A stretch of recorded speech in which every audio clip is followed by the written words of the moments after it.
Good morning, English first period, and I am your host today, Aiden Ferguson, and I'm here to discuss structuralism, which is our literary theory.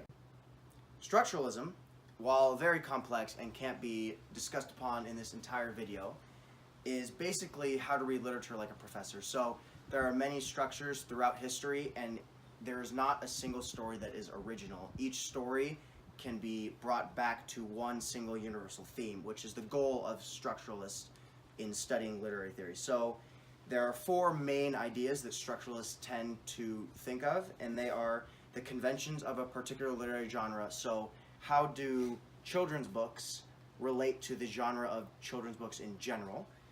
The network of intertextual connections, so how does each book relate to another book? And the last 2 points connect to each other, and it's a universal theme. So how does each book contribute to this general network of human life and emotions in broad scope? We chose The Giving Tree for our children's book. Structuralism focuses on literary genres and how the base formula for all genres are all the same. The Giving Tree has the same structure as all other children's books. It has basic language, basic sentence structure, and an interesting story. This is no different than any other children's book. They all have the same underlying structure and symbolism. In The Giving Tree, the tree could symbolize a parental figure because it continuously provides, but has to be only content with love in return. Regardless of the symbolism, the children's book and The Giving Tree contribute to the underlying universal narrative theme of life and life stories. The Giving Tree is simply a life story, just like almost every other book in history. As we can see in The Giving Tree, all books end up having the same foundational structure. Structuralism can be applied to Hamlet very easily because structuralism focuses on formulas, and Hamlet is full of formulas, literary connections, and motifs. Each character can represent a certain form of human emotion that, when combined with other characters, becomes the large universal theme that structuralism focuses on, the human story. In Hamlet, the overarching factor is suicide and mental breakdown, which we can see when Hamlet, as a young prince, all of a sudden becomes an angry, brooding character, such as shown here. Another major theme of Hamlet is the idea of control over young women. The structure of a drama follows the formula of control and emotional dependence of people, as we can see in Ophelia and Polonius.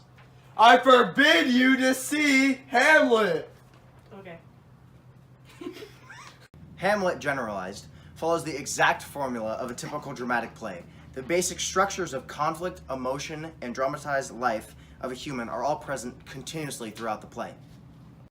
As stated previously, Hamlet is structured as a tragedy, which means that in the end there needs to be a resolving conflict that usually, as seen in Hamlet, leads in the main character dying, as it is a tragedy.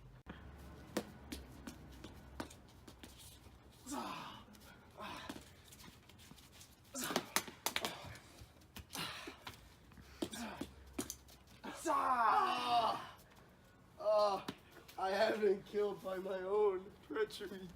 Thou art also it to it. I'm dying! All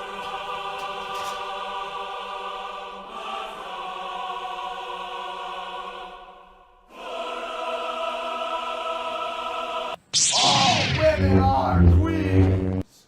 If she dreams, she's a thought!